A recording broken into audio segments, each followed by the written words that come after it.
Lleven los cangrejos allá. ¿Cómo dan los cangrejos? 80, 80, 80. Sí.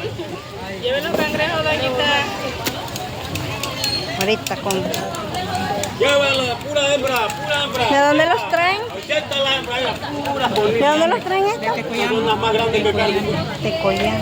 Pásenla, porque ya me voy. Oaxaca. Buenísimo, yo puedo venderlo. Aquí ni salieron. A ver, deme uno. ¿A cómo la docena? A 80.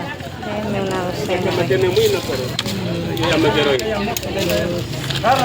Se va a caer.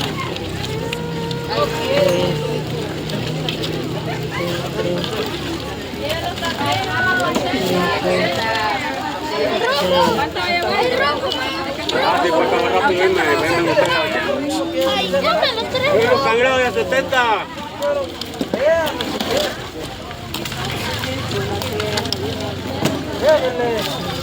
70 y ya me voy. Me va en los vergas.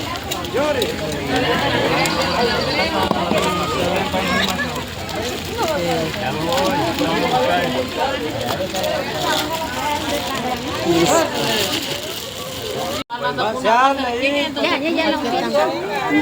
Gracias, doñita.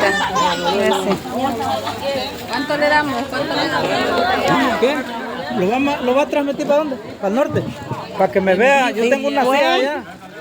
Para Aquí estoy, que mija. compran. Aquí estoy, mija. Salúdela pues, a ver. Soy del ciruelo, aquí estoy.